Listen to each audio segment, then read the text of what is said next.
डल्ला चौधरी पर तो यह आदेश यूं आकर पड़ा मानो किसी ने सिर पर भारी भरकम घन मार दिया। वह सुन्न सा खड़ा रह गया, लेकिन फिर सोचा कि अवश्य ही गुरु महाराज जी जल्दबाजी में कहना कुछ और चाहते थे, लेकिन कहे कुछ और गए। डल्ला सिंह बोला, महाराज क्या कहा आपने, जरा फिर से।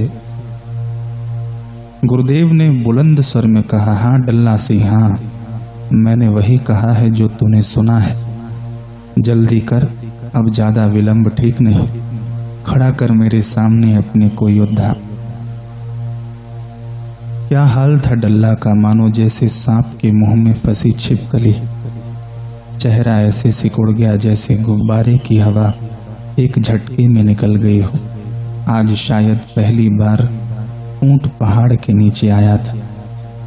बेचारे डल्ला सिंह की तो हवाई ही उड़ गई, हाथ पैरों से पसीने छूटने लगे। शुरू हो गई मन की उल्टी गिनती। हाय और रब्बा, ये कहाँ फंस गया, ये उल्टा पासा कैसे पड़ गया। गुरुजी भी कैसी बहकी बहकी बातें कर रहे हैं, अजीब सनक है ये। भाई हाड़ मांस के जिंदा बंदे हैं, कोई लकड़ी के बुत्ते थोड़े न हैं कि जिन्हें जब मर्जी ठाह कर दो। ऐसा गुरु तो मैंने आज तक नहीं देखा जो बात बात पर शीश मांग ले। आनंदपुर साहिब में भी खालसा स्थापना दिवस पर सिरों की मांग कर डाली। चलो, वह लीला तो फिर भी समझ में आती है कि खालसा सजाना था, इसलिए कड़ी परीक्षा ली।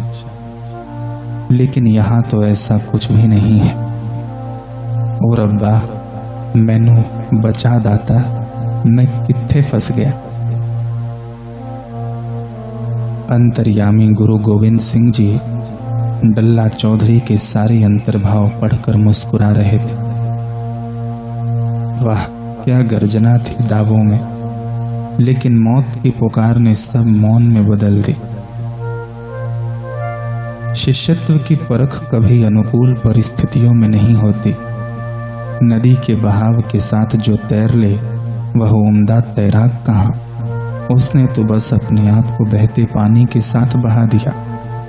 दम का तो तब पता चलता है जब पानी के बहाव से विपरीत तैर कर दिखाए।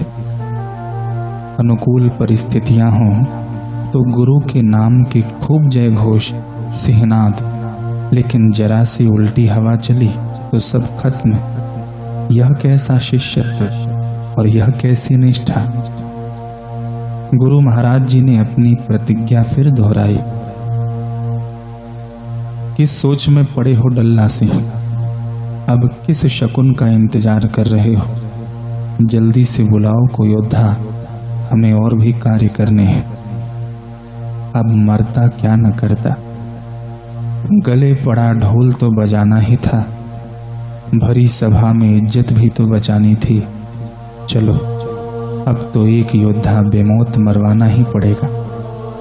यह सोचकर जैसे ही डल्ला सिंह ने अपने योद्धाओं की तरफ नजर घुमाई तो वहां यूं हुड़दम मच गया मानो दाना चुगते कबूतरों के झुंड पर बिल्ली का झपटा पड़ा। कोई योद्धा डल्ला चौधरी की नजरों से नजरें मिलाने के लिए नहीं रुका, सबके सब भाग खड़े हुए। अब गुरु महाराज जी बंदूक को और ऊंचा उठाकर गरजते हुए बोले, क्यों डल्ला सिंह, कहाँ गए तेरे जाबाज योद्धा। तू तो कहता था कि पीठ दिखाना उनके खून में ही नहीं है, वे काल को भी उंगलियों पर नचा सकते हैं, लेकिन खुद कैसा नाच कर गए। कोई एक भी नहीं निकला जो मौत का सेहरा अपने सिर बंधवा सके। पगले, ऐसी हवेलियों पर झंडे ज्यादा देर नहीं झूलते जिनकी नींवें कच्ची ईंटों से बनी हो। डल्ला सिंह ने अब भी हाथ खड़े नहीं किए, बल्कि बात घुमा फिरा कर कहना चाहा कि मेरे योद्धाओं का क्या कसूर, आपकी आज्ञा ही ऐसी है। सच में अहंकारी लोमड़ी ने भी कहाँ माना था कि वही अंगूर के गुच्छे तक नहीं पहुंच पाए उल्टा उसने ही तो अंगूर को खट्टा बता डाला था। अब डल्ला चौधरी ने सोचा कि समय रहते ही खिसक लिया जाए तो अच्छा है, लेकिन जैसे ही वह चलने लगा तो गुरु महाराज जी फिर कड़कती हुई आवाज में गरजे, रुको डल्ला से, अभी कहाँ चल दिए? वे योद्धा तो वेतन लेकर लड़ते थे, भाग गए तो हैरान ही नहीं, लेकिन अभी तू तो है ना, तू तो मेरा शिष्य है, मुझसे प्रेम करता है, तू तो मेरा आदेश मानेगा ही। चल, तेरे योद्धा नहीं तो न सही, तू ही खड़ा हो जा मेरे आगे, हम तेरी छाती पर ही निशाना परख लेते हैं।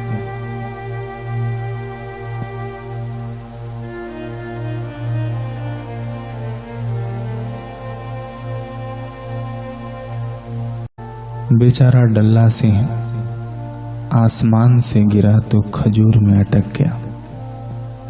सांस जहां थी वहीं की वहीं अटक गई। प्राणों को मानो सांप ने सूंघ लिया। टांगे यूं कपकपाने लगी कि खड़ा होना भी भारी हो गया। एक बार मन में आया कि भाग जाऊं, लेकिन भाग कर जाऊंगा कहां? दुनिया में कौन सा ऐसा स्थान है जहां पहुंचने में गुरु महाराज जी के तीर असमर्थ हैं? क्या करूं? चरणों में गिरकर जिंदगी की भीख ही मांग लेता हूं। नहीं, लोग क्या कहेंगे? डल्ला चौधरी मौत से डर गया। सारी दुनिया मुझ पर थू थू करेगी, कैसे जीऊंगा मैं? डल्ला सिंह भयंकर तरह से फंस चुका था। न जीते बन पा रहा था, न मरते, न अकड़ा जा रहा था और न ही झुका। नजरें धरती में गड़ाकर वह चुपचाप खड़ा हो गया। गुरु महाराज जी समझ गए कि डल्ला सिंह के पास अब कोई अस्त्र शस्त्र नहीं बचा जिससे वह अपना बचाव कर सके। गुरु महाराज जी अपने आसन से खड़े हुए। उनका मुखमंडल लोहार की भट्ठी की तरह एकदम लाल हो गया। आवाज जोश से बुलंद हो गई। डल्ला सिंह को संबोधित करते हुए वे फिर गरजे, डल्ला सिंह, उठा अपनी झुकी नजरें, क्योंकि केवल तू ही नहीं, आज पूरी दुनिया देखेगी कि युद्ध में क्या काम आता है। तेरे योद्धाओं की चौड़ी छातियां या फिर छातियों में धड़कते गुरु प्रेम के जज्बात। जो योद्धा रुपयों और सिक्कों की खनक सुनकर करीब आ जाएं, वे गोलियों की कड़कड़ाहट का सामना नहीं कर पाते। डल्ला सिंह, गुरु के योद्धा सच्चे प्रेम से खींच कर आते हैं, इसलिए त्याग बलिदान के पुण्य तो उनमें अपने आप ही खिल जाते हैं। ये पुण्य पानी नहीं, खून मांगते हैं। खून देखना, जिन्हें तू चने कह रहा था, वही चने कैसा हिमालय पहाड़ जैसा दिल अपने सीने में रखते हैं। तू नहीं जानता डल्ला से, जो गुरु का हो जाता है वह फिर भले ही चिड़िया क्यों ना हो, लेकिन बाज का शिकार कर लेता है। 1.25 लाख से एक लड़ाऊं तबे गोविंद सिंह नाम कहलाऊं। चिड़ियों से मैं बाज तुड़ाऊं तबे गोविंद सिंह नाम कहलाऊं। इतना कहकर गुरु महाराज जी ने एक शिष्य को आदेश दिया, जाओ, जो सिख आनंदपुर की लड़ाई में थे उनमें से किसी एक को बुला लाओ। बाहर पेड़ों के नीचे दस्तार अर्थात पगड़ी सजा रहे थे 2 शिष्य, भाई वीर सिंह और धीर सिंह। ये पिता पुत्र थे। इन्होंने ही सबसे पहले यह आदेश सुना, बस अब तो वे पगड़ियां बांधते बांधते गुरु दरबार की तरफ यूं भागे मानो जन्मों से भूखे को सामने देशी घी के लड्डुओं की बरसात दिख गई हो।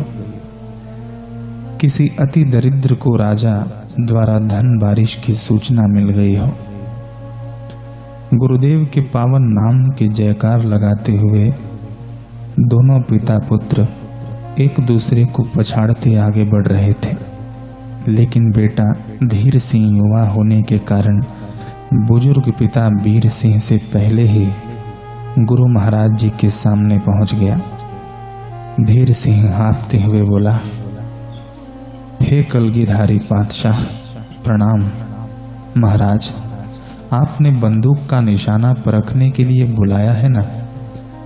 छाती ठोकते हुए उसने आगे कहा, ये देखो महाराज, निमाणे दास का यह अकड़ा सीना अहंकार से बहुत फूला है ये आज तक। आज फोड़ दो गोली मारकर इस अहंकार की दीवार को। हे दया निधान सद्गुरु जी, मेरी जान जाने से अगर आपका मनोरथ सफल होता है तो यह सौभाग्य मुझे दे दो गुरुवर, मुझे। यह देखकर डल्ला हक्का बक्का रह गया। मन ही मन सोचने लगा, अरे कहीं यह पागल तो नहीं? इसे पता भी है कि यह गोली है, वह भी बंदूक की, कोई बच्चों के खेलने वाली गोली नहीं, सीने में लगते ही आर पार हो जाएगी। ये कैसा जवानी का अंधा जोश है, या यूं कहो कि होश ही नहीं है। उस उम्र में तो दुनिया औरों को मार गिराने के दावे करती है, लेकिन यह तो मरने के लिए दावा ठोक रहा है। कमाल है, कैसी अजीब सनक है ये। हे रब्बा, कोई अक्ल दे इसको। पिता का एक लौता पुत्र है, अगर यह चिराग ही बुझ गया तो बूढ़े पिता का कौन सहारा बनेगा? डल्ला चौधरी यह सोच ही रहा था कि गुरुदेव ने बंदूक की नली भाई धीर सिंह की तरफ तान दी। अंगुली बंदूक के घोड़े पर थी, परंतु जैसे ही गुरु महाराज जी गोली दागने वाले थे, तभी भाई धीर सिंह को किसी ने जोर से धक्का देकर गिरा दिया। ओए, क्यों ज्यादा होशियार बनता है तू? गुरु महाराज जी की आज्ञा पहले मैंने सुनी थी, इसलिए यह प्रसाद पहले मैं ही पाऊंगा। वैसे भी पिता के होते हुए तू पहले प्रभु धाम पहुंच जाएगा। कैसे? हे सच्चे पातशाह, आप तो जानी जाननहार हैं, अंतर्यामी हैं। आप ही बताएं, इस गोली पर मेरे सिवा क्या किसी और का नाम लिखा हो सकता है? इतने में बेटा धीर सिंह खड़ा होकर कहने लगा, नहीं सच्चे पातशाह, नहीं, आप इनकी बातों में मत आइएगा। आवाज भले ही इन्होंने पहले सुनी हो, लेकिन पहुंचा तो पहले मैं ही हूं। वैसे भी बंदूक की ताकत तो युवा सुडौल सीने पर ही आजमाई जा सकेगी। महाराज, भला बूढ़े शरीर पर आप क्या परखेंगे? यह सुनकर पिता वीर सिंह को क्रोध आ गया। ओए, चुप होके बैठ जा तो, बड़ा आया पहलवान। अभी तो तेरी उम्र कच्ची है, कच्चे फल जैसे, और गुरु दर पर कच्चे नहीं पके फल चढ़ाए जाते हैं। हे सच्चे पातशाह, दोनों हाथ जोड़कर मिन्नते हैं महाराज। आनंदपुर में जो कमी रह गई थी सेवा में, वह आज पूरी कर दो दाते। बेटे धीर सिंह को बाजी पिताजी की ओर पलटती दिखने लगी। भला यह कैसे सहन कर सकता था? महाराज जी, मैं कच्चा फूल हो तो क्या हुआ? क्या मंदिर में जो नारियल चढ़ता है वह कच्चा नहीं होता? वैसे भी पिता के लिए तो पुत्र सदा ही बच्चा रहता है, चाहे वह 60 साल का क्यों ना हो जाए। और महाराज जी, मेरा अब दिल नहीं लगता यहाँ पर। मुझे अजीत और जुझारू गुरु गोविंद सिंह जी के पुत्र जो शहीद हो गए थे, मुझे अजीत और जुझारू की याद आती है। मैंने उनसे भेंट करनी है महाराज जी। मेरे हम उम्र वहाँ और मैं यहाँ। सच कहता हूँ महाराज, उस दिन से तो रोटी भी अच्छी नहीं लगती। कई बार तो मैं उनकी भ्रांति में किसी और को ही अजीत और जुझारू समझ लेता हूँ। महाराज जी, मेरी अर्ज को स्वीकार कर लो, मुझे मेरे भाइयों के पास भेज दो। बस इतना रहम कर दो दाते, सिर्फ इतना। इतना कहकर भाई धीर सिंह सुबह सुबह कर रोने लगा कि बालक धीर सिंह पिता को किनारे करते हुए गुरु गोविंद सिंह जी से प्रार्थना करता है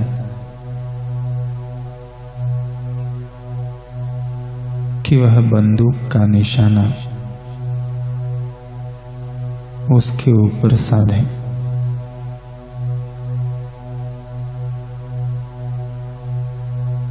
हैरानी होती है यह सुनकर, परंतु यह कोई मनगढ़ंत किस्सा नहीं है। इतिहास गवाह है। दुनिया को अपने जीने के लिए मरते देखा होगा, लेकिन यहाँ मरने के लिए मारा मारी हो रही है। शीश दिए जो गुरु मिले तो भी सस्ता जान, इनकी रग रग में रच बस चुका है। हर बार तो यह शीश खाक में खाक हुआ था, आज गुरु चरणों में अगर पुष्प बनकर चढ़ रहा है तो इससे बड़ा मुनाफा और क्या हो सकता है। बताओ, जिस सीने में दिल नहीं गुरु धड़कता हो, गुरु की मूरत ही जिसकी आंखों की पुतली और जीने का अरमान हो, गुरु के हाथों से मरना जो प्रसाद समझता हो, भला उसे मौत क्या डराएगी। इधर गुरु महाराज जी की आंखों से भी अपार प्रेम बरस रहा था। वे गर्व से सोच रहे थे, सच, जिस गुरु के पास तुम जैसे लाल हो, उसे कैसे अपने पुत्रों के न होने का गम सता सकता है। तुम लोगों ने मुझे खरीद लिया मेरे प्यारों, खरीद लिया। फिर एकाएक गुरु महाराज जी बोले, निस्संदेह तुम दोनों की ही इच्छा मैं पूरी करूंगा। चलो दोनों आगे पीछे खड़े हो जाओ, हम एक ही गोली से दोनों के सीने भेद देंगे। अरे वाह, यह तो मानो मुंह मांगी मुराद पूरी हो गई। पिता पीछे और बेटा आगे खड़ा हो गया। बेटी के मन में खुशी है कि गुरु की गोली को पहले उसका सीना छुएगा। पिता भी प्रसन्न है कि दाता शुक्र है, तूने मुझे पंक्ति में तो जगह दे ही दी। परंतु पूरी सभा को मानो सूर्य ग्रहण लग गया। कोई किसी से बात नहीं कर रहा था, बस सबकी निगाहें इस अलौकिक दृश्य पर टिकी हुई थी। गोली तो वीर सिंह और धीर सिंह को लगनी थी, लेकिन सीने में धधक औरों के हो रही थी। तभी गुरु महाराज जी ने बंदूक की नली सीधी धीर सिंह की छाती की तरफ तान दी। उंगली बंदूक के घोड़े पर बस पलक झपकते ही दबने ही वाली थी और एक जोरदार आवाज हुई, ठाह करके। जी हाँ, इस ठाह ने उड़ा दिए पेड़ों पर आराम फरमाते पक्षी। यह ठाह क्या हुई, सबकी रूहें कांप गईं। बहुतों के तो इस ठाह से मानो कान के पर्दे फट गए। दोनों हाथों से उन्होंने कानों को दबा लिया, साथ में आंखें भी भींच ली। इस आवाज ने दोनों पिता पुत्र को सदा के लिए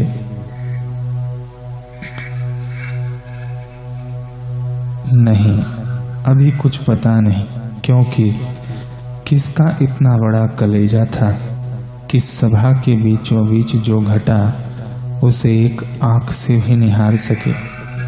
लेकिन फिर भी सबसे पहले डल्ला सिंह ने ही कानों से हाथ हटाते हुए अपनी पुतलियों से पलकों के किवाड़ हटाए। बेचारे ख्वामखा गुरु महाराज जी की जिद्दबाजी का शिकार हो गए। यही सोचकर जब उसने सामने देखा तो पैरों तलों से जमीन निकल गई। डल्ला सिंह लगभग चिल्लाते हुए बोला, अरे अरे यह क्या? गुरु महाराज क्षमा करें, लेकिन यह कैसा मजाक है? आप कहते कुछ और हैं और करते कुछ और। अगर आपने ऐसे ही करना था तो तब तो मैं भी खड़ा हो जाता। मैं क्या, कोई भी खड़ा हो जाता। अगर आपने सिर के ऊपर से हवा में ही गोली दागनी थी तो इतना प्रपंच किस लिए? जिंदा ही छोड़ना था तो यह सॉन्ग क्यों? मुझे तो कुछ समझ नहीं आ रही आपकी। ऐसे तो कोई कठपुतलियों को भी नहीं नचाता जैसे आप नचाते हो। गुरु महाराज जी मानो इस लीला को अब अंतिम रूप देना चाहते थे। उनके मुख का जलाल देखते ही बनता था। वाणी में गजब की वजनदार आवाज उठी। वे बोले, डल्ला सिंह, काश तुझे पता होता कि गुरु जीवन देता है, मौत नहीं। परंतु आज देख तो इस पिता पुत्र के जोड़े को। इनकी न चौड़ी छातियां हैं न फड़कते डोले, लेकिन क्या यह डरे बंदूक की गोली से? क्यों नहीं डरे? क्या सोचा तूने? अरे डल्ला, इन्होंने तो मरने से पहले ही अपने आप को मार रखा है। मुझे अपने आप को इन्होंने पूर्ण रूप से सौंप दिया है। और भला क्या मुर्दे को कभी गोली का डर होता है? गुरु पथ तो पथ ही मुर्दों का है डल्ला सिंह, क्योंकि जो जिंदा होंगे उन्हें जिंदगी से प्यार भी जरूर होगा। और जहां कभी जिंदगी को गुरु पथ पर खतरा हुआ, ये जिंदा योद्धे पीठ दिखा जाएंगे। इसलिए हे डल्ला सिंह, एक बार फिर देख, मैंने इन मुर्दे योद्धाओं को बंदूक छाती पर तानी थी, परंतु तब भी ये ऐसे ही जलाल से भरे थे। जब गोली दागी तब भी इनकी रंगत में कहीं फीकापन नहीं आया। बन डल्ला, तू भी मुर्दा योद्धा बन। अब भी कुछ नहीं बिगड़ा। सेवा, साधना, सत्संग और गुरु दर्शन की आंच पर सेक अपने आप को और बन तू भी मुर्दा योद्धा। फिर कभी सिर झुकाने की नौबत नहीं आएगी। किसी ने ठीक कहा, कलगिया वालिया सुनिया तेरे दरबार अंदर, पढ़न वास्ते लगदी कीमत कोई नहीं। जाके वेखिया तेरे दरबार अंदर, पढ़न वालिया दे धड़ा ते शीश कोई नहीं।